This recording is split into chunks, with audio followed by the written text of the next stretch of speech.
परिचय। बच्चों, आज हम जैव अणु के बारे में जानेंगे। टीचर, जैव अणु क्या होते हैं?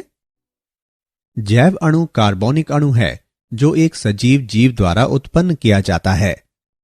टीचर, हमारे शरीर में उत्पन्न होने वाले अणु जैव अणु हैं? हाँ राम, क्या कोई मुझे जैव अणुओं के कुछ उदाहरण बता सकता है? टीचर, जैव अणु के अनेक उदाहरण हैं, जैसे कि प्रोटीन, पॉलीसेकेराइड्स, न्यूक्लिक अम्ल आदि। बहुत अच्छा श्वेता। इस पाठ में आप जंतुओं में पाए जाने वाले जैव अणुओं के बारे में जानेंगे।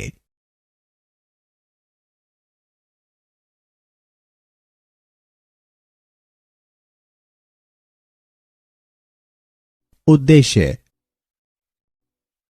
इस पाठ के अंत में आप निम्न करने में सक्षम हो जाएंगे: रासायनिक संगठन का विश्लेषण करना, न्यूक्लियोटाइड्स की व्याख्या करना, प्राथमिक व द्वितीयक उपापचयज की चर्चा करना, वृहत जैव अणुओं के बारे में जानना, प्रोटीन की चर्चा करना, पॉलीसेकेराइड्स की चर्चा करना, न्यूक्लियस अम्ल की चर्चा करना, प्रोटीन की संरचना का वर्णन करना,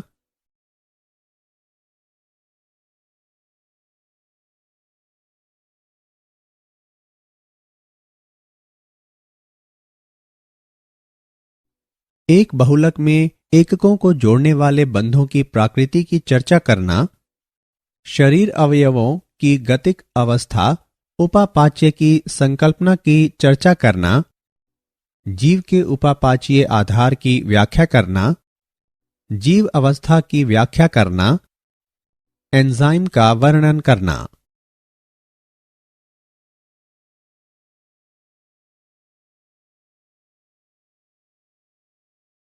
रासायनिक संगठन का विश्लेषण कैसे करें? जैव अणु वे अणु हैं जो जीवों के पोषण और उपापाचीय प्रक्रियाओं में शामिल होते हैं।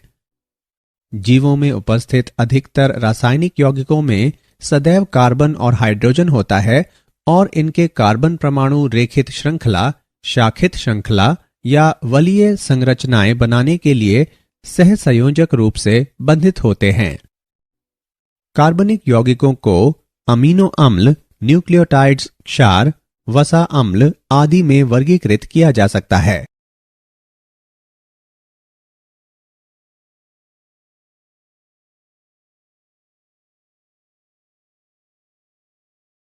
अमीनो अम्ल। अमीनो अम्ल प्रोटीन के रचक खंडों और उपापाच्य में मध्यवर्ती के रूप में कार्य करते हैं। अमीनो अम्ल वे अणु हैं जिनमें अमीनो समूह, एक कार्बोक्सिलिक अम्ल समूह, एक हाइड्रोजन और एक अभिलक्षणिक पार्श्व श्रृंखला होती है और सभी एक कार्बन परमाणु से जुड़े होते हैं। सबसे सामान्य अमीनो अम्ल अल्फा अमीनो अम्ल है। पार्श्व श्रृंखलाएं या आर समूह एक हाइड्रोजन परमाणु से लेकर बड़ी जटिल पार्श्व श्रृंखलाओं तक हो सकते हैं। प्रत्येक अमीनो अम्ल के अद्वितीय भौतिक और रासायनिक गुण आर समूह की संरचना और रासायनिक गुणों का परिणाम है। कार्बोक्सिल और अमीनो समूह की संख्या के आधार पर अम्लीय, क्षारीय और उदासीन अमीनो अम्ल होते हैं। ग्लूटामिक अम्ल अम्लीय अमीनो अम्ल है। लाइसिन क्षारीय अमीनो अम्ल है। वेलिन उदासीन अमीनो अम्ल है।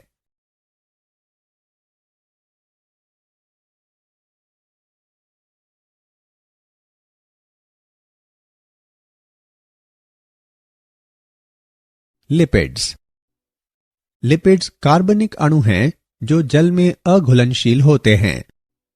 लिपिड्स के 3 उदाहरण उदासीन वसाएं, फॉस्फोलिपिड्स और कोलेस्ट्रॉल। उदासीन वसाएं। 3 वसा अम्ल श्रृंखलाएं निर्जलीकरण संश्लेषण द्वारा एकल ग्लिसरॉल अणु से जुड़ी होती हैं। उदासीन वसा ऊर्जा ईंधन को संचित करती है, शरीर ऊतकों को रोधी बनाती है और अंगों की सुरक्षा करती है। फॉस्फोलिपिड्स। फॉस्फोलिपिड्स में एक अध्रुवीय वसा अम्ल श्रृंखला भाग तथा एक फॉस्फेट ध्रुवीय भाग होता है। फॉस्फोलिपिड्स के दोनों स्तर सभी कोशिका झिल्लियों के मुख्य अवयव बनाते हैं। फॉस्फोलिपिड्स अणुओं के दोनों स्तर इस प्रकार स्वतः जुड़ते हैं कि उनके जलरागी शीर्ष झिल्ली की सतह और आंतरिक भाग बनाएं तथा जल विरागी पुच्छ एक दूसरे के सामने हों। कोलेस्ट्रॉल। कोलेस्ट्रॉल अणु में 4 परस्पर संबंध कार्बन वलय होते हैं।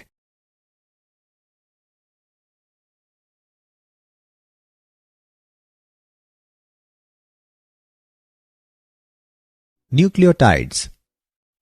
न्यूक्लियोटाइड न्यूक्लिक अम्ल जैसे कि डीएनए और आरएनए के बुनियादी निर्माण खंड हैं। यह एक कार्बनिक यौगिक है जो नाइट्रोजनी क्षार, शर्करा और एक फॉस्फेट समूह का बना होता है। इनमें से कुछ नाइट्रोजन क्षार हैं। एडेनिन, थाइमीन, ग्वानिन, साइटोसिन व यूरेसिल हैं। यदि नाइट्रोजन क्षार शर्करा से जुड़े होते हैं तो वे न्यूक्लियोसाइड कहलाते हैं। एडेनोसिन, ग्वानोसिन, थाइमिडिन, यूरिडिन व साइटिडिन न्यूक्लियोसाइड्स हैं। एडिनिलिक अम्ल, थाइमिडिलिक अम्ल, ग्वानिलिक अम्ल, यूरिडिलिक अम्ल और साइटिडिलिक अम्ल न्यूक्लियोटाइड्स हैं।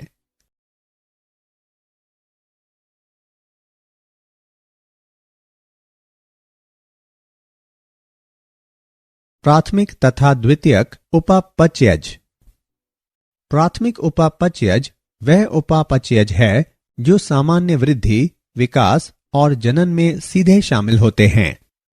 इसमें विभिन्न प्रकार के कार्बोनिक यौगिक शामिल होते हैं। उदाहरण: सुक्रोज और स्टार्च, सेल्यूलोज, डीएनए, आरएनए, वर्णक जैसे कि क्लोरोफिल। द्वितीय उपापचयज विशिष्ट कार्यों में शामिल होते हैं जैसे कि परागणकारी आकर्षण या शाकाहारी से सुरक्षा। इन्हें 3 श्रेणियों में वर्गीकृत किया जा सकता है: एल्केलाइड, टर्पिनवाइड्स, फिनोलिक्स। एल्केलाइड नाइट्रोजन युक्त यौगिकों का एक बड़ा समूह है। टर्पिनवाइड्स एसिटल कोएंजाइम ए या ग्लाइकोलिसिस में मध्यवर्तियों से व्युत्पन्न होते हैं। फिनोलिक यौगिकों को हाइड्रोक्सिल कार्यात्मक समूह वाले एक या अधिक एरोमेटिक वलयों की उपस्थिति द्वारा परिभाषित किया जाता है।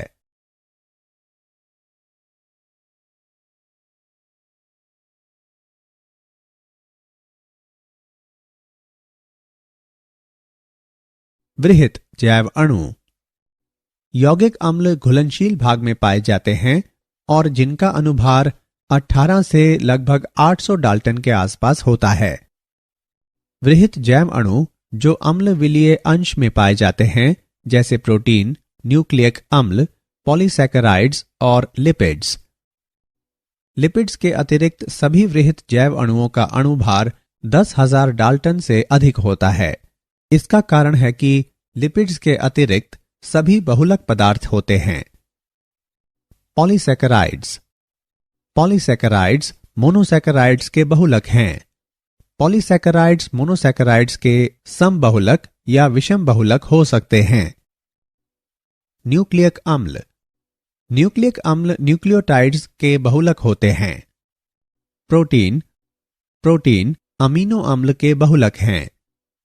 प्रोटीन पॉलीपेप्टाइड्स होते हैं जहां अमीनो अम्ल एक रैखिक श्रृंखला के रूप में पेप्टाइड आबंध द्वारा जुड़े होते हैं। प्रोटीन के कार्य: कोशिका झिल्ली के आर पार पोषक पदार्थों का परिवहन, संक्रमण से लड़ना और हार्मोन एवं एंजाइम के रूप में कार्य करना।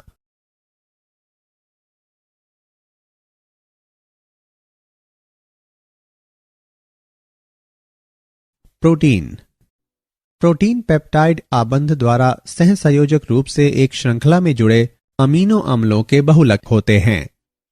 प्रोटीन प्रतिजनों से शरीर की सुरक्षा करने में शामिल प्रतिरक्षी के रूप में कार्य करते हैं। संकुचनशील प्रोटीन गति के लिए जिम्मेदार होते हैं। उदाहरण के लिए एक्टिन और म्योसिन। प्रोटीन पेप्टाइड बंधों द्वारा आपस में जुड़े अमीनो अम्लों के बहुलक हैं। अमीनो अम्ल 21 प्रकार के होते हैं जो हर तरह के प्रोटीन बनाते हैं। प्रत्येक अमीनो अम्ल में एक हाइड्रोजन, एक कार्बोक्सिल समूह, एक अमीनो समूह और एक विशिष्ट पार्श्व श्रृंखला या आर समूह से बंधित केंद्रीय कार्बन से बनी मौलिक डिजाइन होती है।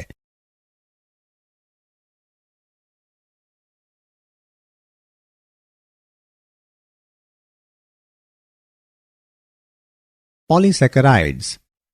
पॉलीसैकेराइड्स जटिल कार्बोहाइड्रेट्स होते हैं। वे मोनोसैकेराइड्स की श्रृंखलाओं के बने होते हैं जो ग्लाइकोसिडिक बंधों द्वारा आपस में जुड़े होते हैं। सेल्यूलोज पादप कोशिका भित्ति का मुख्य अवयव है। यह प्रति श्रृंखला लगभग 10,000 ग्लूकोज इकाइयों वाला एक अशाखित बहुलक है। Chitin N acetyl D glucosamine का एक अशाखित बहुलक है। यह कवकों में पाया जाता है और ऑर्थोपॉड एवं निम्न जंतुओं के बाह्य कंकाल का मुख्य अवयव है, जैसे कीट, केकड़ा और श्रिम्प, चिराट के कवच।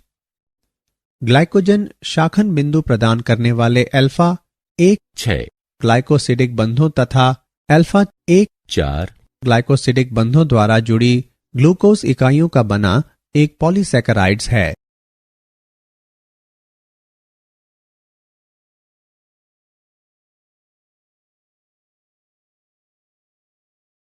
न्यूक्लिक अम्ल। न्यूक्लियोटाइड्स सभी न्यूक्लिक अम्लों के निर्माण खंड हैं। न्यूक्लियोटाइड्स में 3 सहसंयोजक रूप से आपस में जुड़े घटकों की बनी एक स्पष्ट संरचना होती है। नाइट्रोजन युक्त क्षार या एक पिरिमिडिन या प्यूरिन, 5 कार्बन शर्करा राइबोज या डीऑक्सीराइबोज, एक फॉस्फेट समूह। एक क्षार और शर्करा का संयोजन न्यूक्लियोसाइड कहलाता है।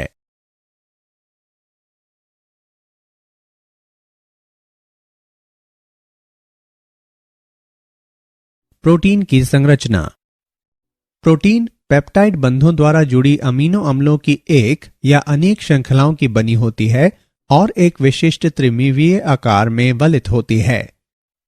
अमीनो अम्ल एक हाइड्रोजन, एक कार्बोक्सिल समूह, एक अमीनो समूह और एक विशिष्ट पार्श्व श्रृंखला या आर समूह से बंधित केंद्रीय कार्बन का बना होता है।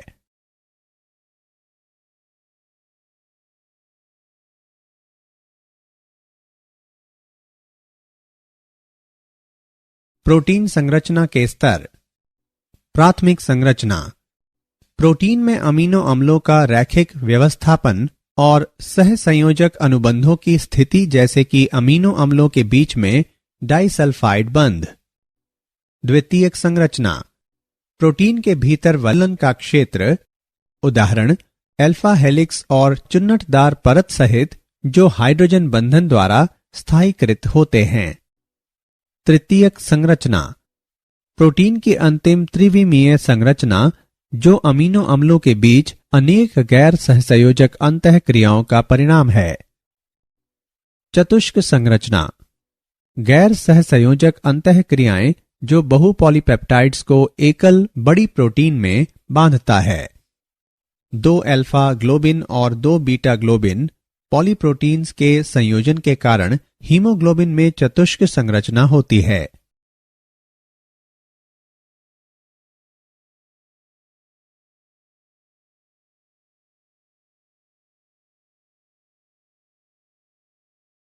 एक बहुलक में एककों को जोड़ने वाले बंधों की प्रकृति। पेप्टाइड बंध। यह बंध तब बनता है जब एक अमीनो अम्ल का कार्बोक्सिल समूह अगले अमीनो अम्ल के अमीनो समूह के साथ अभिक्रिया के बाद जल अणु निकलते हैं। यह अमीनो अम्लों को एक पॉलीपेप्टाइड श्रृंखला में जोड़ता है। ग्लाइकोसाइडिक बंध। यह बंध पॉलीसैकेराइड्स बनाने के लिए निकटवर्ती मोनोसैकेराइड्स के 2 कार्बन परमाणुओं को जोड़ता है। इसमें निर्जलीकरण भी शामिल है। फॉस्फोडाइस्टर बंध। यह बंध न्यूक्लियक अम्ल बनाने के लिए दो न्यूक्लियोटाइड्स को जोड़ता है। यह शर्करा के फॉस्फेट और हाइड्रोक्सिल समूहों के बीच बनता है।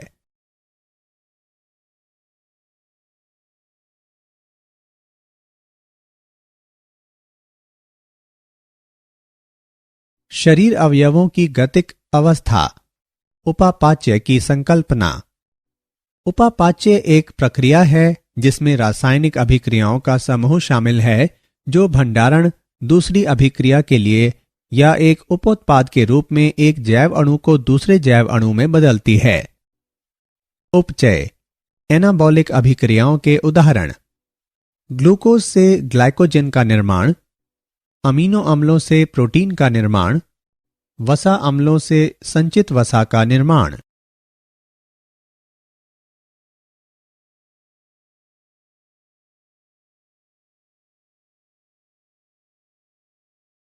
जीव का उपापाची आधार। जटिल अणुओं के सरल अणुओं में उपापाची विखंडन से ऊर्जा का मुक्त होना अपचयी अभिक्रिया है। अपचयी अभिक्रियाओं के उदाहरण: ग्लाइकोलिसिस, यह ग्लूकोज के निम्नीकरण द्वारा एडिनोसिन ट्राइफॉस्फेट के उत्पादन के लिए उत्तरदायी है। ग्लाइकोजिनोलिसिस, ग्लाइकोजन का जल अपघटन ऊर्जा उत्पादन के लिए पेशी कोशिकाओं तथा रुधिर शर्करा के स्तर को बनाए रखने के लिए यकृत कोशिकाओं में होता है।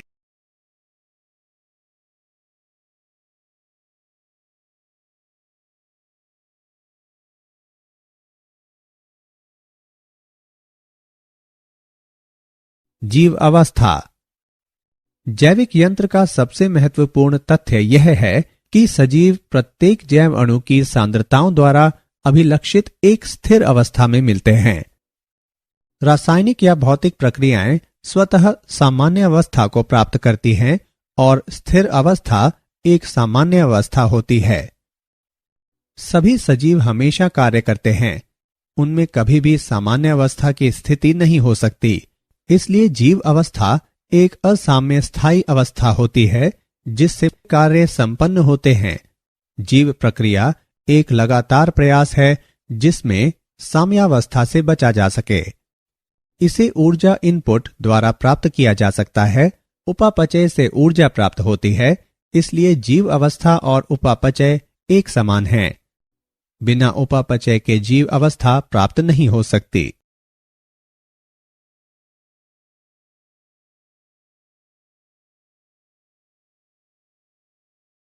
एंजाइम। एंजाइम एक पदार्थ है जो सजीवों द्वारा उत्पन्न किए जाते हैं। जैव रासायनिक अभिक्रिया संपन्न करने के लिए उत्प्रेरक के रूप में कार्य करता है।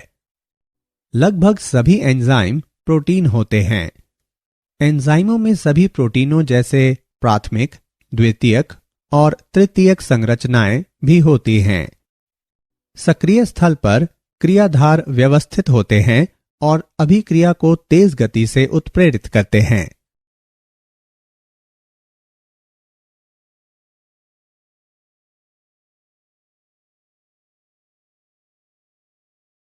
रासायनिक अभिक्रियाएं।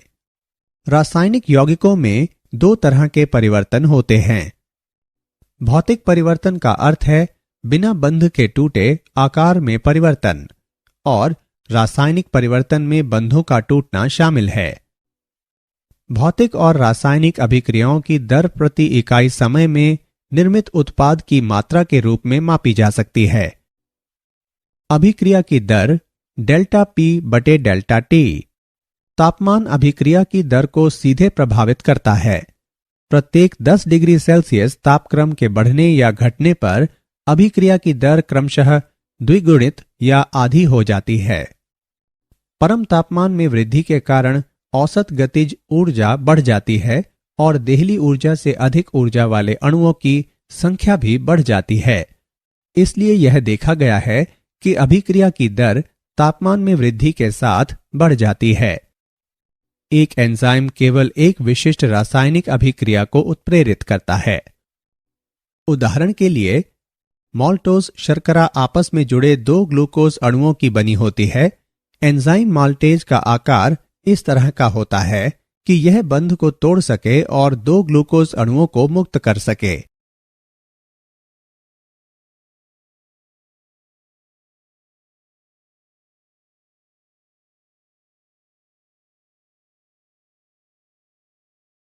एंजाइम द्वारा उच्च दर से रासायनिक रूपांतरण कैसे होता है?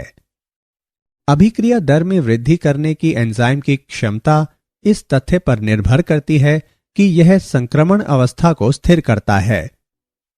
संक्रमण अवस्था में ऊर्जा सक्रियण ऊर्जा होती है, जिसे अभिकारकों को उत्पाद में बदलने के लिए अभिकारकों के कुछ बंधों को तोड़ने के लिए आवश्यक न्यूनतम ऊर्जा के रूप में परिभाषित किया जाता है।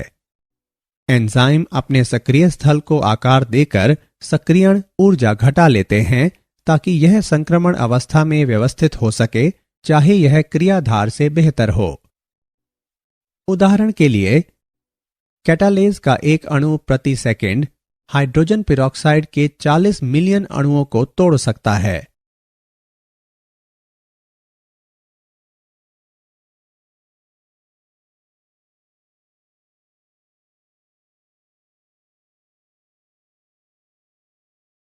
एंजाइम क्रिया की प्रकृति। एंजाइम क्रिया का उत्प्रेरक चक्र। क्रियाधार एंजाइम के सक्रिय स्थल से बंध जाता है। सक्रिय स्थल एंजाइम का विशिष्ट क्षेत्र है जो क्रियाधार के साथ जुड़ता है। एंजाइम क्रियाधार का आकार बदल देते हैं ताकि क्रियाधार अधिक मजबूती से व्यवस्थित हो सके। एंजाइम का सक्रिय स्थल क्रियाधार के बंध तोड़ देता है और नए एंजाइम उत्पाद जटिल का निर्माण होता है। एंजाइम उत्पाद अवमुक्त करता है और एंजाइम दूसरे अणुओं के साथ बंधने के लिए तैयार हो जाता है।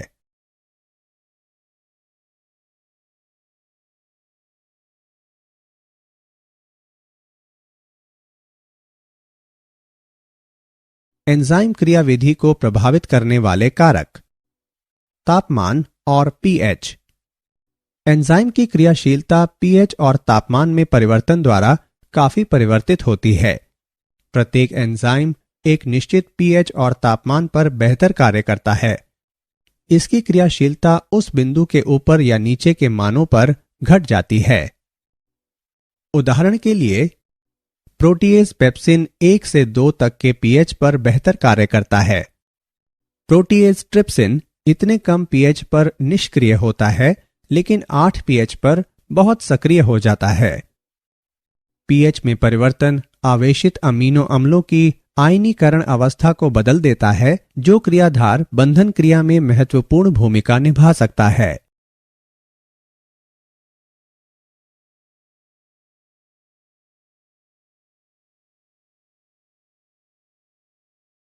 क्रियाधार की सांद्रता।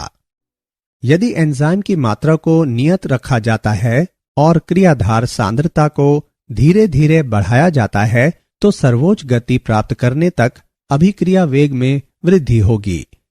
उस बिंदु के बाद क्रियाधार सांद्रता में वृद्धि वेग में वृद्धि नहीं करेगी। सद्मक पदार्थ होते हैं जिससे एंजाइम की उत्प्रेरक क्रिया परिवर्तित हो जाती है और फलस्वरूप उत्प्रेरण मंद पड़ जाता है या बंद हो जाता है। प्रतिस्पर्धात्मक संदमन तब होता है जब क्रियाधार और क्रियाधार के समान पदार्थ दोनों को एंजाइम में मिलाया जाता है।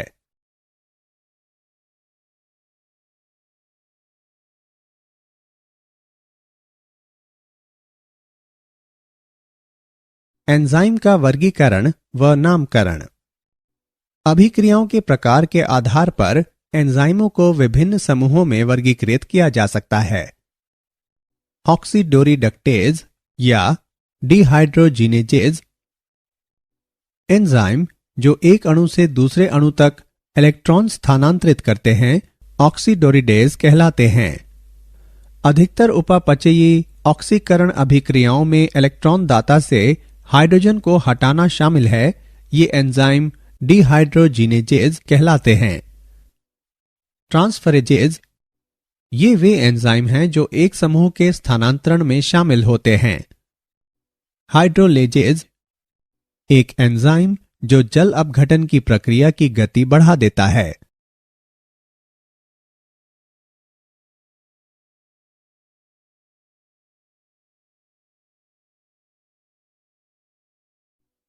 लाइजेज ये वे एंजाइम हैं जो जल अपघटन या ऑक्सीकरण के अतिरिक्त विधि द्वारा सीसी, सीओ और अन्य बंधों के विदलन को उत्प्रेरित करते हैं।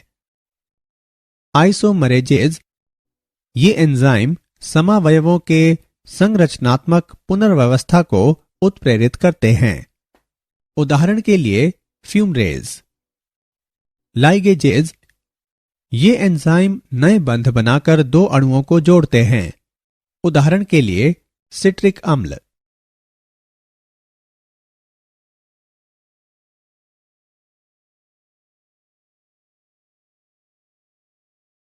सहकारक सहकारकों को उन अणुओं के रूप में परिभाषित किया जाता है जो एंजाइमी अभिक्रियाओं के दौरान एंजाइम से कसकर बंधे होते हैं और अभिक्रिया में एक रूप से दूसरे रूप में बदल दिए जाते हैं।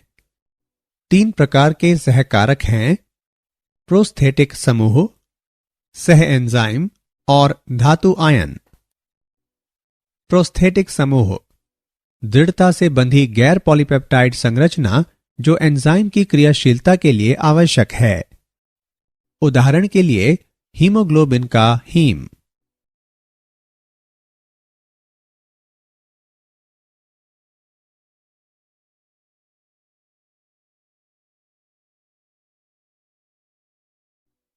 सह एंजाइम ये कार्बनिक सहकारक हैं जैसे कि निकोटिनामाइड, एडेनिन, डाइन्यूक्लियोटाइड NAD और क्लेविन मोनोन्यूक्लियोटाइड FMN जो ऑक्सीकरण अपचयन अभिक्रियाओं में शामिल होते हैं। धातु आयन धातु आयन ऑक्सीकरण अपचयन अभिक्रियाओं में भाग लेते हैं और एंजाइमों में आवेश संकुलों को स्थिर करते हैं।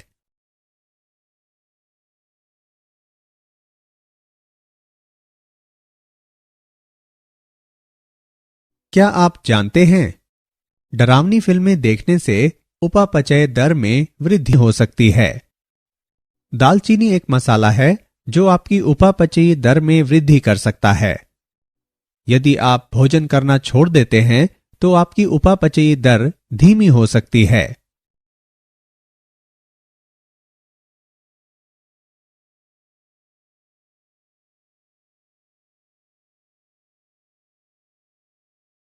सारांश। आइए हमने जो कुछ सीखा है उसे संक्षेप में दोहराएं। जैव अणु वे अणु हैं जो जीवों के पोषण और उपापचयी प्रक्रियाओं में शामिल होते हैं। अमीनो अम्ल प्रोटीन के निर्माण खंड और उपापचय में मध्यवर्ती के रूप में कार्य करते हैं। न्यूक्लियोटाइड न्यूक्लिक अम्ल के बुनियादी निर्माण खंड हैं जैसे कि DNA और RNA। पॉलीसैकेराइड्स मोनोसैकेराइड्स के बहुलक हैं। न्यूक्लियक अम्ल न्यूक्लियोटाइड्स के बहुलक हैं। प्रोटीन अमीनो अम्ल के बहुलक हैं। प्रोटीन के 4 स्तर प्राथमिक, द्वितीयक, तृतीयक, चतुष्क संरचना हैं। उपापाच्य एक प्रक्रिया है जिसमें रासायनिक अभिक्रियाओं का समूह शामिल है जो भंडारण, दूसरी अभिक्रिया के लिए या एक उपोत्पाद के रूप में एक जैव अणु को दूसरे जैव अणु में बदलती है।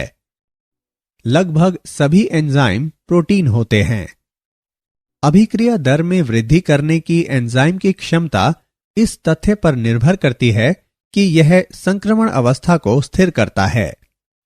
सहकारकों को उन अणुओं के रूप में परिभाषित किया जाता है जो एंजाइमी अभिक्रियाओं के दौरान एंजाइम से कसकर बंधे होते हैं और अभिक्रिया में एक रूप से दूसरे रूप में बदल दिए जाते हैं।